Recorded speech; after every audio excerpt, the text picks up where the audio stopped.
Entrepreneurship Speaker Series. Our speaker today is LaMont Leavitt. So LaMont is a longtime friend of mine, and he's been a longtime supporter of the entrepreneurship program here at SUU. LaMont is co-founder and president of Innovi Health and InnoVenture, which are both healthcare-related startups that he has started. He's been on our Entrepreneur Leadership Council almost since the start, and in fact, he received our Outstanding Mentor Award from the ELC a couple of years ago. Please welcome LaMont Leavitt.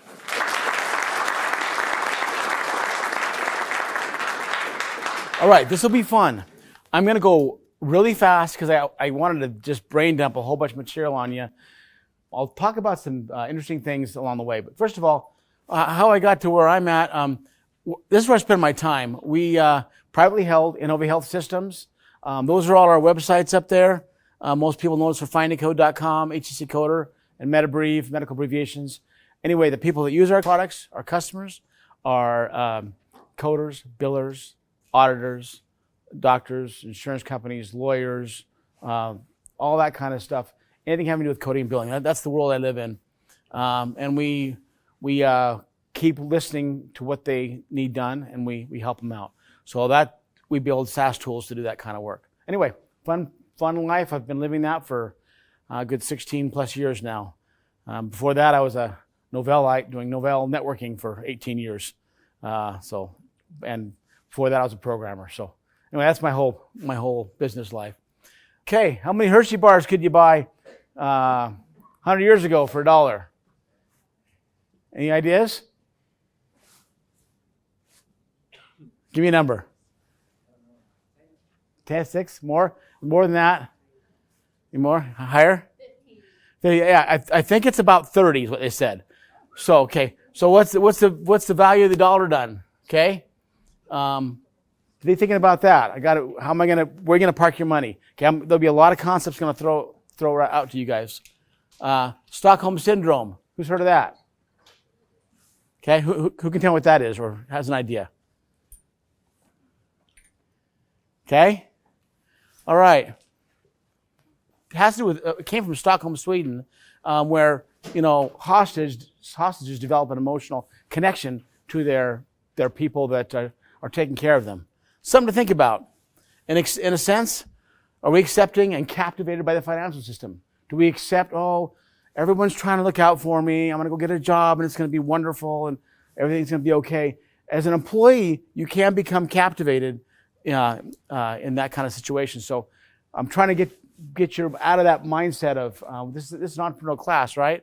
We want to figure out how can we build our own thing, do our own thing. So we're going to talk about that a little bit more. Okay, who is famous for these quotes? I would rather earn 1% of 100 people's efforts than 100% of my own. Anybody? Okay, the next quote, same guy. The person who starts out with the idea of getting rich won't succeed. You got to have a large ambition. It's not just about the money. Don't be afraid to give up the good for the great. Maybe you're doing something good, but there's something better you got to be doing. Always be looking at that. What's that next thing you should be doing? How do you individually contribute? This is all the same person said this. I always try to turn every disaster into an opportunity. You'll notice guys that are like millionaires and billionaires, whenever there's a big crisis, they get all excited. Okay, where's the money to be made in this crisis or this problem? Whether it's a recession or depression or a crazy worldwide event or a barge hitting a Baltimore bridge, those are crises. The way to make money is to buy when the blood is running on the streets. Okay, when everyone's fearful, that's when you need to have a different mentality. Don't follow the pack. Okay, this is important. I do not think that there is any other quality so essential to succeed as the quality of perseverance. It overrides everything else. The guy that said all these, Rockefeller, John D. Rockefeller. Okay, one of the first billionaires in the U.S. Okay, these are some of his ideas. He has a lot more quotes, but you need to have that kind of mentality. How I can make a difference. What's the right thing to do? Okay? What to do with money. Okay, here's another guy that has some good ideas on making money. If I give you $1, make it 2. If I give you 2, make it 4. If I give you 5, make it 10. Can anybody think of someone famous that maybe have said something along those lines? Or if you don't, just bury it, you'll got nothing. Heard of a teacher called what's that? No, this is actually Jesus said this. Oh, wow.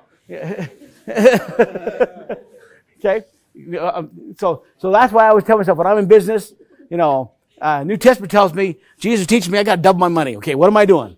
I got to make it better. So when you invest, don't be conservative, man. Do the right thing. So that's my interpretation of the New Testament. Okay, what does ideation mean? Okay, who's had an idea for a business? Anybody? Hope you've had at least one. Oh, it's shown in the wrong class. Okay. How many of you had 5 or 10? Okay, good. Okay, the first thing you got to do in your business is look at all 10 of those. Then you decide what you're going to do. Don't just pick the first one that comes to your mind. How are you going to pick which one? Well, don't just start the business. Bounce it around. Do you like the thing? Is it a fun thing for you? If you're not interested in the thing, then you're in trouble because you'll get bored quickly. Would people pay you? Do you have a customer base that has money? Are you trying to sell something to a 10-year-old kid and you have no way of reaching their parents? They don't have any money. Okay, you got to find an idea that has some revenue at the other end of it. And then how are you going to market with them? Do you have a way to create leads and give away something? So if you're creating an MVP, the way you can test it out is, okay, I want to first see, can I create leads for this product? Whether it's email lists or social media, whatever, where you have a free giveaway, a webinar or a list.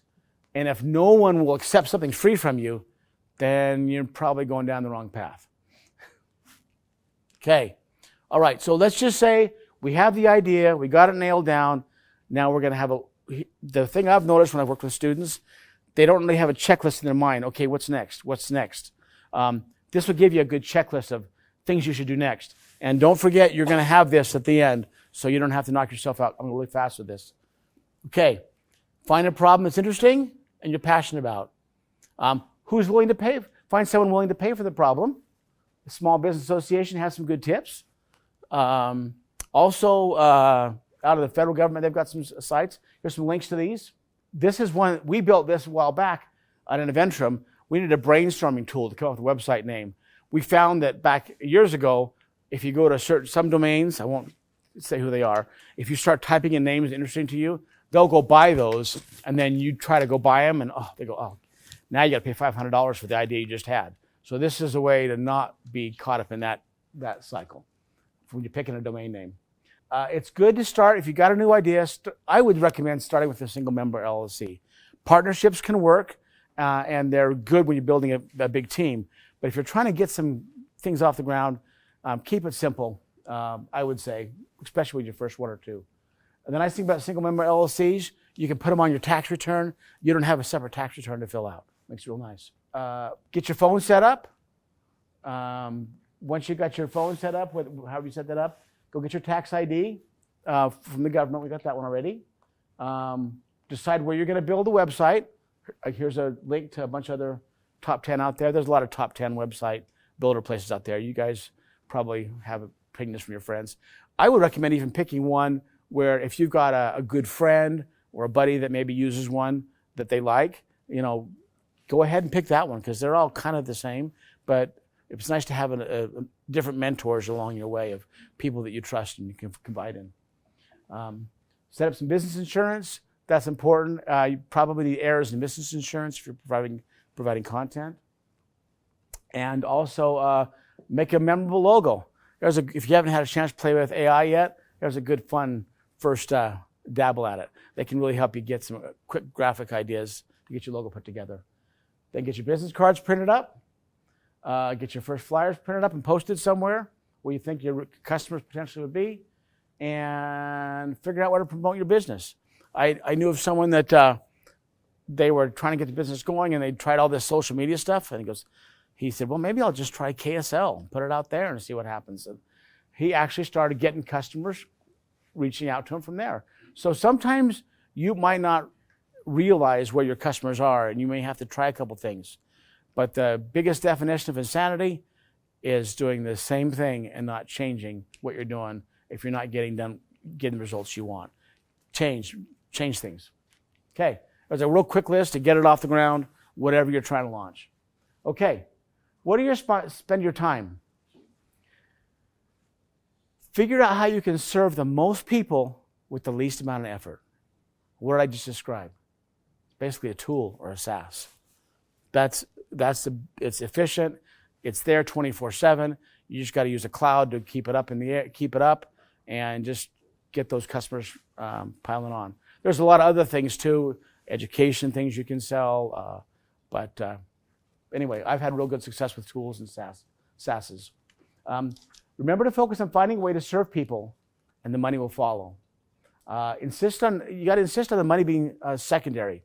If you're just out in the business, in the world to make money, it'll come through when you deal with people. If you're looking to someone and saying, how can I help you? What is your problem? Get them to open up to you. And if you tell you the problems they have and figure out what they'll pay for, it's a constant learning process, and you constantly have to pivot your products and build what they look for. You might think, I can't tell you how many people I know who have sat in a room and they come up with a great idea and they draw it all over the whiteboard and say, this is what we're going to do. We've talked to anybody? No, we just know it's a good idea. Well, until you have a customer that's willing to pay you for that idea, it's just an idea. And you have to be content to let that good idea sit on the side.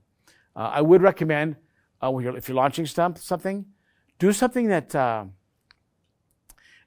you can wrap your arms around with that MVP, and don't get overburdened with, oh, this is going to take 6 months, or it's going to take 2 years. Then you'll get tired of it, and you won't get it out the door.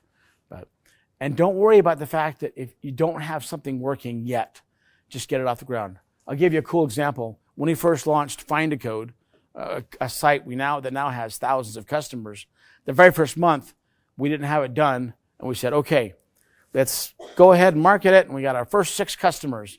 All right, and then we got down to the 28th day of the month, went, oh, we don't have recurring billing done yet. We better get that fixed tomorrow. So we were building it while we were going.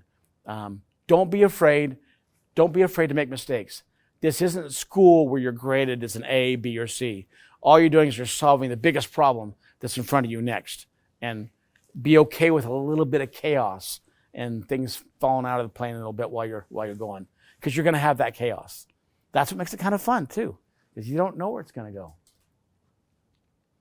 All right, core values. This actually, our CRO actually told me when they came on to work with us, what drove them to our company was the fact that we had solid core values. They really, what does that mean? Core values to someone. Go ahead. One thing I found out is I value my community a lot. Okay, community.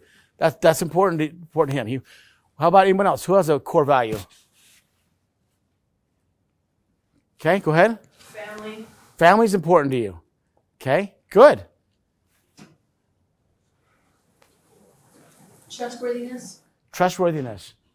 One back here. I was just going to say loyalty. Loyalty. I love that. A lot of what you guys said are part of some of our core values in our company. We called ours Midas, which was means to an end, independent, dependable, or innovative, dependable, attitude, self-starter. To us, that's what was in all those things. There's essences there. The one that said family, that's the M in our Midas. We can't forget what's most important. If the business becomes more important than what we're trying to do, more important than our family and our friendship and our partner or whatever, that's important. And if you as a business don't respect that in your employees, I've talked to people that have left companies over issues like, well, they told me I couldn't go to my my best friend's funeral, or I couldn't go to my sister's wedding because I had to work. The minute you as a company have that kind of attitude, I mean, that tells you where their core values are. It's not about the people that are working for them that are making a difference. And as I talk about employee, it's good to be an employee for a while because you learn a lot. You learn about being in a business. You learn how it operates. You also learn to know what kind of businesses you want to be in. So you can. It's okay to be an employee. I'm not saying it's horrible. I'm just saying if you're going to build your own thing someday, look at what you want to become.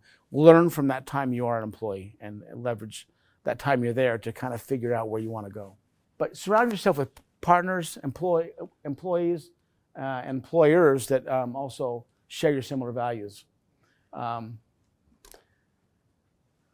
having it dialed in can cause cancer. Like our fourth one is attitude. The one thing I can't stand in an organization is if there's someone that is, backstabbing, throwing you under the bus, they're not collaborative from a team approach. That stuff can just take so much. It's a big time suck in an organization. So figure out what your core values are and align yourself with people with similar values. And you can do great things if you get that part nailed. Okay, scope, schedule, resources. Let's talk about scope. You can't do everything out of the chute, so figure out what's your MVP. What does MVP mean? Minimum viable product. Right, minimum viable product. Don't let scope creep get in the way. How many times if you start with that MVP and we should wait until we add this. We should wait till we add this. Just ensure your customers that are starting with you on the MVP that's the next version or the next iteration. And then they can see you have a vision of where you're going. Schedule. Give yourself internal deadlines, even if your customer's not requiring it. I really feel like we're all our own worst enemy when it comes to starting something and building something. Now we're going to talk about that. Resources. Your time is the most important resource you guys have to starting anything. Don't waste your time. How do you spend your time? Do you binge watch Netflix or social media, following some influencer, following their life? Okay, take your whole week and calculate your Netflix time and your Amazon Prime time and your social media, just following people that doesn't make you any money. I don't care what Bob had for lunch on Thursday, if he walked his dog. I mean, all that kind of stuff. Just take it all out in another bucket and say, I'm going to go off grid, if you will, for a week or two. And I'm going to spend all that time building something that's good for me, that's good for the community, like you mentioned. It's good for the world around me. That's why I'm excited for all of you here. All you people here, you guys have decades of the resource of time that I've already spent doing all kinds of random things. Some have been good, some have been wasteful, but I look at where you guys are. What an exciting time for you guys to be alive. Use that time, start now, don't waste it, and see what you can do. That's your biggest resource is yourself. Okay, couple new concepts I wanted to throw out to you guys, get you guys thinking. Overton window. Who's ever heard of that? Anybody? Okay, have to add that to your business curriculum here. Okay, Joseph Overton was a guy that the whole idea of we're going to go into politics a little bit. There's a window in the middle here where that it's expected. So let's say you have maybe liberals over here and you have conservatives over here, and this window in the middle is kind of what everyone's kind of comfortable with. Well, what's happened over time is that window gets played with and messed with.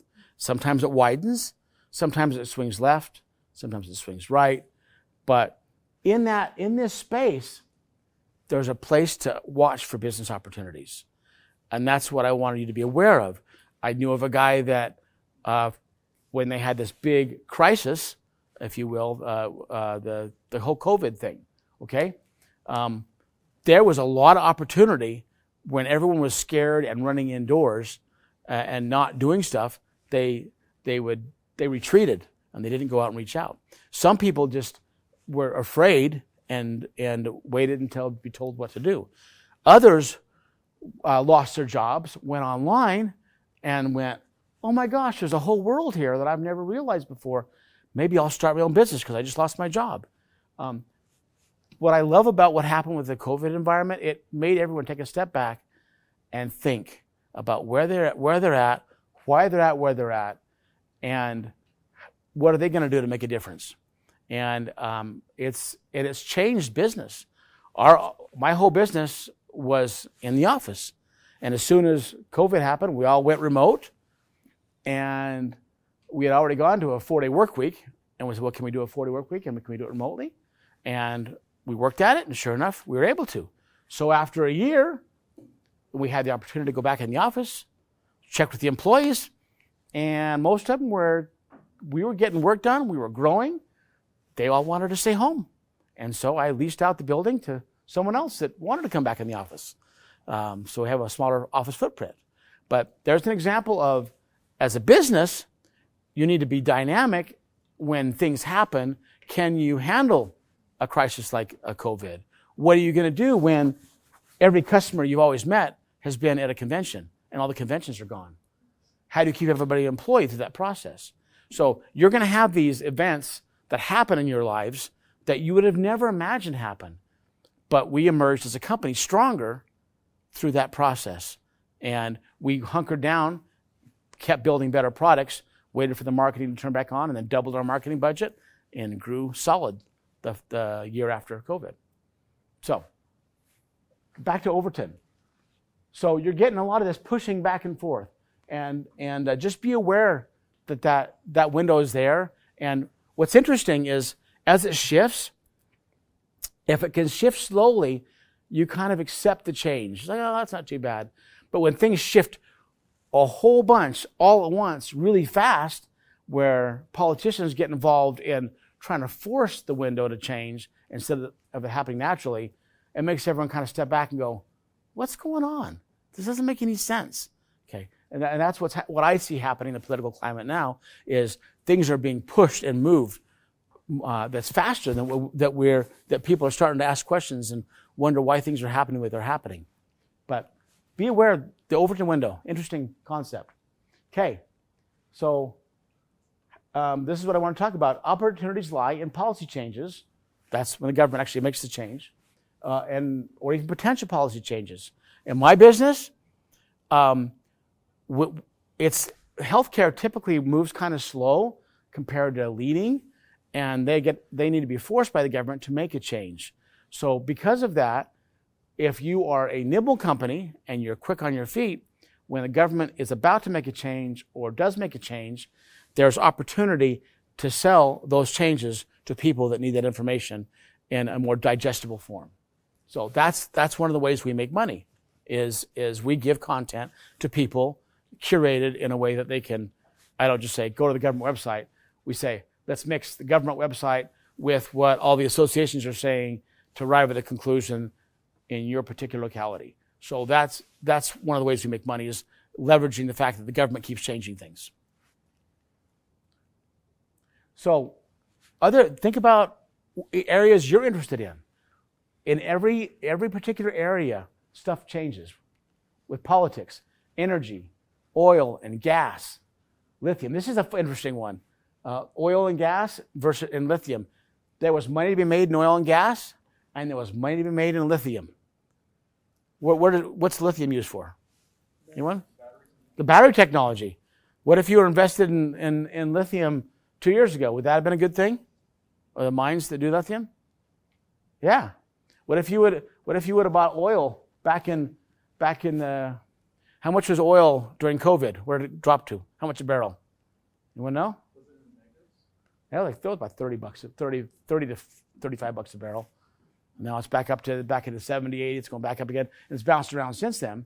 But if you buy you buy low, you sell, and you sell high, right? When Rockefeller, what did he say? I'm excited when there's a crisis. That means there's opportunities. You don't retreat when there's a crisis. You look for opportunities. Okay.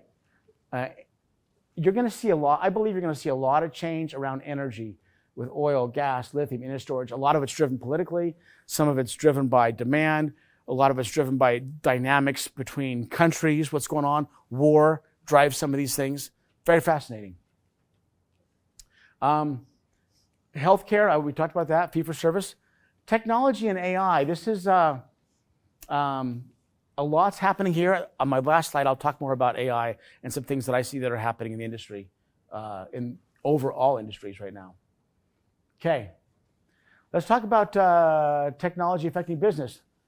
Think about when I was a kid, 10 years old, I had a TV that had had an antenna on it, and it had tin foil so I could get the 4 channels in to come in just right, and I have to face them towards the window. That's the world I grew up in, okay? Think about what's happened since I was 10 years old, Manual typewriter. Then we had this cool thing called electric typewriter, and there was this neat feature where you could backspace, and it would erase the last letter. Amazing technology.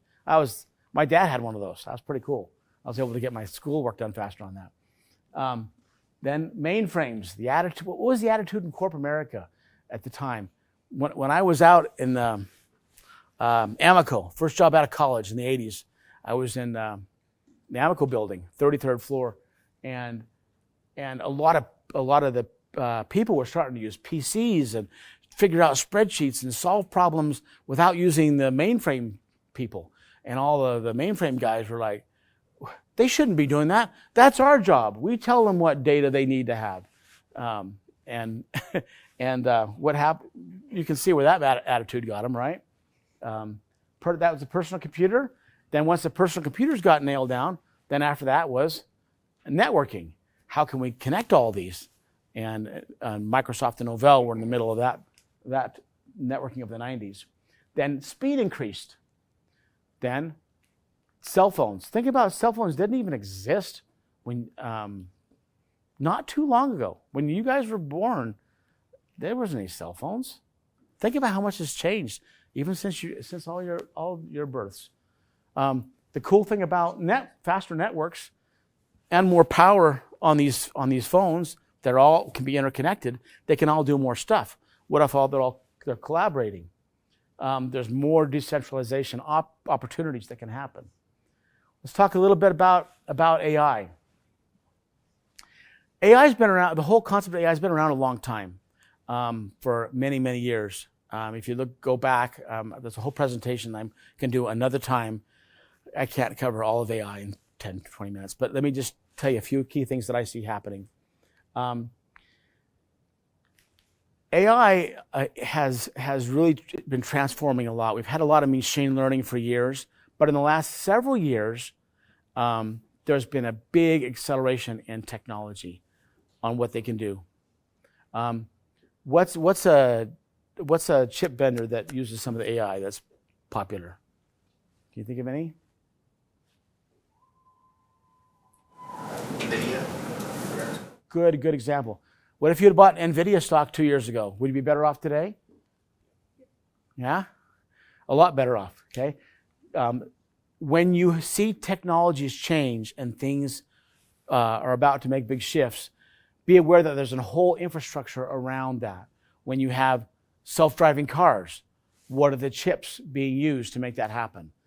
There's opportunities there. And usually they're lesser known companies, but it's bringing all those technologies together is what makes something happen. So when AI happens, what are the things that happen around AI? You have more AI projects going on, leveraging blockchain. You have a lot of people are all clamoring to say, hey, us too, we've got the AI here. I've been to a lot of conventions. In fact, I was at a HIMSS convention in Orlando just this month, last month in March. And it's fascinating to see the evolution of what everyone's offering. And some of the things that I would have attacked with AI even just a year ago, I would do it differently now with all the technology that's evolved, even in the last year. If you're even trying to follow it, you've got to be right in the middle of it to know what's going on. It's crazy. What's interesting is how many have heard the idea of, I know you all have, oh, what job am I going to do when I get out of college? AI is going to take all our jobs. We're not going to have any. Who's ever heard that fear-mongering thing? Okay, that's part of the fear that feeds into our fear. When I was a kid, it was, what am I going to do? I got to find a job where I'm going to be safe and I'll never lose my job. So instead of going into textiles, because all that's going overseas, I'm going to become a programmer, because programming will always be in the U.S. and it'll never be overseas. So I'll be safe, right? I won't lose my job. Okay, that was what was being pitched to us at the time. So what you're hearing now, and obviously is not true, 40 years later, but you guys are in a position where you hear, oh, fear, what am I going to do? In your jobs and things that you do, a couple things that I would think about. Number one, am I doing something that's repetitive, that's very task-oriented and linear, where it could be done by a computer? So if that's what you want to do, then that could be an issue. I go here, I fill out this form, I stamp this here, I set it over here, and this process is the same all the time. That kind of job has a risk of being taken by AI, because the AI can do that. AI, it's interesting how they've even had AI take exams where it's even improved in the last year of it being smarter to be able to figure out things. But it needs to be taught. There's also a thing with AI you got to be aware of in general. What people say it can do and what it can really do are two different things. I'll give you an example. I was working with one of our customers, told me this story. Well, we bought this one AI solution to help us do claims faster. And we thought it would do 95% of our claims and we wouldn't have to have anybody else do the work. That was the sales pitch version. She says, actually, after going through the millions of claims, what's actually true for us, it could do 5%. But that 5% still was an ROI for us. It did allow us to make money on being able to have the easy ones done automatically. So here's the sales guys over here, reality's over here still. So you're going to be pitched a lot of stuff, but I do see the truth is somewhere in between. But what we talked about earlier, that idea of fear, what am I going to do? That can't be what drives you. Okay? What can I do? I'm just one person. Why even try? You guys, you're all lions. Okay? You got a great opportunity ahead of you to do a lot of different stuff. Don't fall into the trap of accepting the status quo. When the world will be a lot better place because you're in it and you're going to make a difference in it. Anxiety and depression. Don't let that get in your way. If you feel you have those tendencies, get excited about the unknown of where you're going to go. Don't fear the unknown, but get excited for it. And think of the anxiety and depression as being something that this is where I'm stuck. I'm not going to be stuck. I'm going to go over here. I've got a path and direction. Okay? Don't let it freeze you. Big business wants to leave you in a state of fear. They want to go, oh, you don't want to start your own business. That's too much work, and you're going to have to fill out these tax forms, and you're going to have to figure out where the customers are and solve all these problems. They want you as good employees. So they have a vested interest in them or you working for them and making them money. And that works really good until you can't help them make money anymore. And then what happens? Yeah, they send your job somewhere else, or they find a way to do it more efficiently, or whatever. Economic changes happen. Companies shifting focus. Black swan events. Who knows what a black swan is? Anyone? What's a black swan event? That's where something happens that no one expects that just changes everything economically. You know? I'd call COVID was kind of a black swan event. Okay? Is the barge running into that bridge going to be a black swan? I don't know. We'll see. War. Unexpected wars. An asteroid hitting the Earth. You know, something weird with a solar eclipse that happens next Monday. Maybe something crazy happens and everybody freaks out and something weird happens. Those are black swan events. Things you don't expect. But change the course of what's going to happen. When black swan events happen, there's another opportunity to make money. And you got to figure out what that is. Okay. But That's what makes life exciting. Don't be afraid of the unknown. Let it be exciting to you. Let it go, okay, what's going to happen next? It's like watching one of those, a Final Four basketball game, and there's that unknown, who's going to get that last shot. It's exciting. And that's what this whole world is about. That's what starting business is about. Don't be afraid to pivot. You might go down a direction where you're thinking of making a certain product, and you find out what the customers you're working with, what their real problem is, something else they haven't told you yet. Then you build another product that solves that problem. But always be in a position of be inquisitive, ask questions. How can I solve problems? How can I make a difference in someone's life and make their life better? Like I said earlier, put people first and be a part of the solution to their problems, and you will make the world a better place for you and for them and for the community at large. Thank you for your time. Question answers. Time.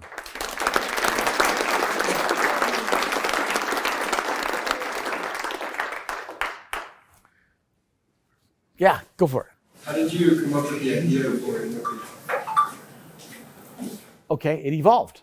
Remember I said I didn't have a book. So it started from, I left my job at Novell because my whole department got outsourced to India. And I thought, okay, I got to figure something else to do. I got a few months to figure out another business. And I went through this ideation process. I didn't know that was called at the time. I was just desperate to pay my mortgage. So I went on a whiteboard and I wrote down, I made these big circles and said, okay, we could build this, we could build this, we could build this. And I had 20 different things. And I said, okay, I got enough money to last 5 months. Which is the first one I can do that can make money in 5 months? Cross off that one, cross off that one, cross off that one. I can MVP that one right there. What that thing was, it was boring. It was just something. Findacode.com, medical billing coding. And NovaHealth didn't even exist at the time. It was just, I got to solve one problem for a set of customers, and I had a mini warm market over here that I thought would go for it. So that's the first thing. That's what you do. You go solve the first problem. Then the next customer comes and says, well, I like what you built, but I need it to do X, Y, and Z. Okay, I can do X fast. Y, I got to get a contract with the guy in Chicago. And Z, I can give it to you in 6 months. Okay, we'll stay on board. Okay, next customer. I have a friend of mine that built a super large company. I'll just tell the story. But he would go to a customer, call him up and say, we love your product, but we wish it would do this and this and this. And he would, as a CEO, he would get on the plane. He was also a programmer. And he would fly you there. He said, well, let me come out and show you what we could do for you. And he would write what they described over the phone on his computer. So when he arrived, he turned the laptop around and said, is this kind of what you're looking for? Yes, that's exactly what we wanted, what we described to you over the phone. Sign up a customer. He did that over and over and over again. There was a period of time where it was a little bit clunky and kludgy because this customer wanted this and he had a different customization for this customer and he had to kind of bolt it together after the fact. But he was able to solve one customer's problem one at a time. So that's how we did it too. I was very reactive. I wasn't proactive in what to build and decide. It was like, okay, next customer. They both have their place. As a business owner, I should have also done more proactive stuff, figuring out what the market wanted, but we were just solving each problem as we could coming in the door, as fast as we could. So then after we did a couple different websites, it got to the point where like, okay, who are we? Well, let's come up with a name. So I found a guy that owned NovaHealth and bought the name from him and put the website up only 5 years ago, 2019 actually. And then put all of the websites of the .coms underneath it, which are products of NovaHealth. So we made it up as we went. We were basically in the air, flying the plane, and making it up as we go. Making mistakes along the way, but discovering the unknown and being excited for the unknown. Sorry, next question, yeah. What was like your biggest, failure, and how did you bounce back from it? Biggest failure. Probably working with external partners to try to figure out how to solve a certain problem and putting a lot of money into it and figuring out, well, let's get the contract signed later or whatever. And then they shifted directions midstream, and that main person I was working with left. And so a lot of that work we did together was just kind of lost. I think the other biggest mistake is when I have an opportunity to land the deal with a big customer, I should execute it on it right away, because if I delay it by 2, 4, or 6 months for any reason, what happens is at the other end, that partner, they change directions, or that person I'm working with, that direct point of contact, they leave companies. Or in one case, I had a very large company that was ready to do business with us. They had an executive buyout merger. Half the CXOs got removed, and so the new ones were like, we just want to keep our job. We don't want to start anything new. And so they froze at their end. So I would say the biggest mistake is if you have an opportunity, you've got to be strong on executing on it quickly before they change their mind. And then you get yourself into trouble where it falls apart. And anyway, I think that's my biggest weaknesses, is not executing on a timely manner. When I thought, oh, the opportunity's there, we'll get to it in 2 months. No, I should have done it right exactly then. And then put aside the other little side projects. Any more questions? We got time? We still got 5 minutes? Yeah. How do you stay personally motivated when you're feeling super burnt out? How do I stay personally motivated? Yeah. I usually look at the company and take a step back and say, okay. And it's usually, I get burned out when you flatline in your company. You get to a certain stage of growth, and then you get stuck financially. Okay, I'm not growing. We're just flatlining. What's wrong? Internally, solving those internal problems to break through that next set of money. I think that's really helpful, is to just look at the problem differently when you get burnt out, and look at another part in your organization that needs some work instead of staying with the grind. If you tend to be bored with the same rigmarole, doing the same thing, that's always been good for me, is just shift focus. I'm going to tell you a story. I may have said this 5 years ago, but no one is here. When I was a kid, I'm on Grandpa's farm in Idaho, and we would be working hard, thinning the peaches and going for like hours and hours. My grandpa would come pick me up in this big red Ford truck, and me and my cousins would all jump in. Like, oh, good, we're finally done. And he'd take us down the dirt road, and he'd stop and let us out. I said, Grandpa, why are you stopping? He said, are you taking us back to the farmhouse? We're hungry. He said, oh, you don't need a rest. You just need a change. You're going to do apricots now. So sometimes that was my grandpa's idea of, you don't need a rest. You need a change. So that's always an internal family joke, is you find something else to do. If you need a break, you don't need a rest. You just got to do something different, so you're doing a different project and you can still move things forward. So sometimes it's nothing more than moving from peaches to apricots, but it's a change, right? So that's how I survive that. What's that? Thank you. You're welcome. Anyone else? Yeah.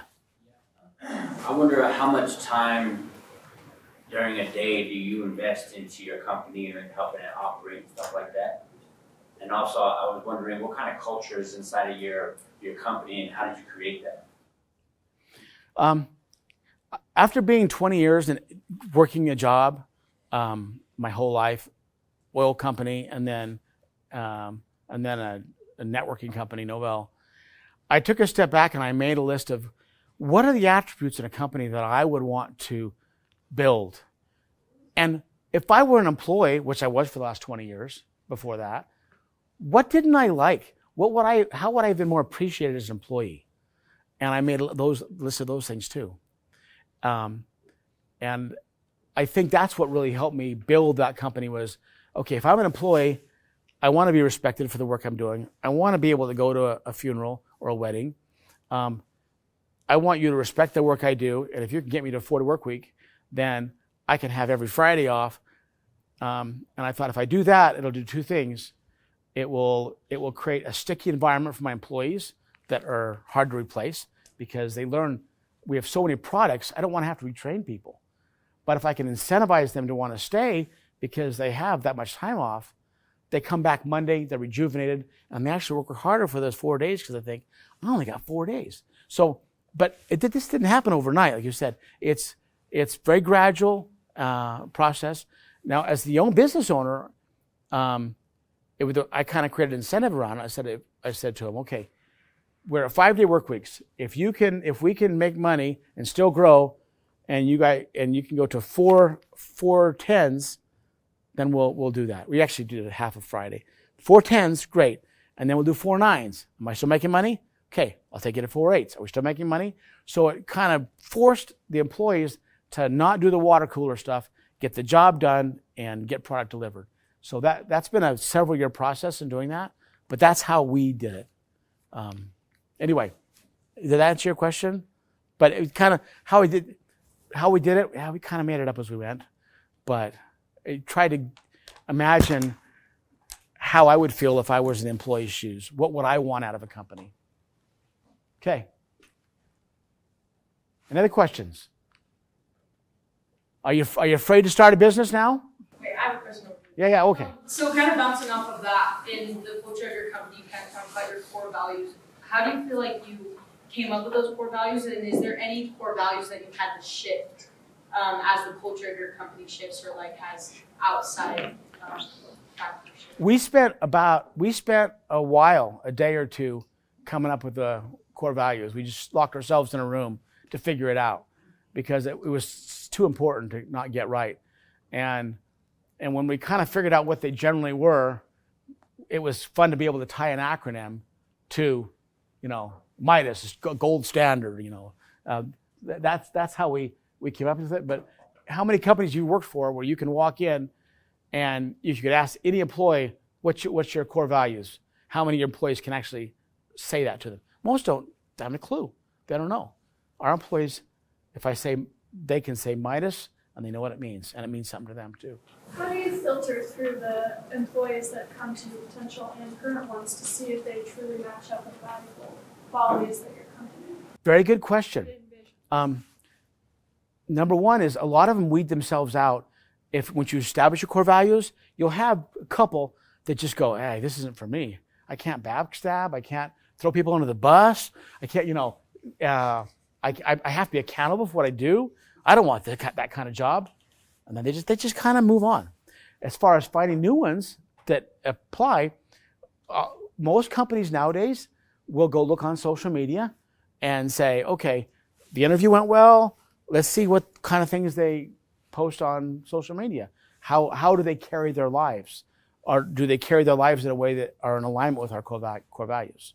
And we had a good couple people we thought, they interviewed really well. But when you looked at how they manifested themselves out there, do those values represent us as a company?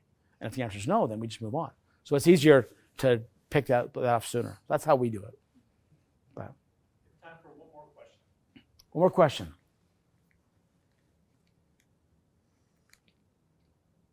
Okay, I'll give one more word of advice. Look at your time. How are you spending it, or how are you wasting it?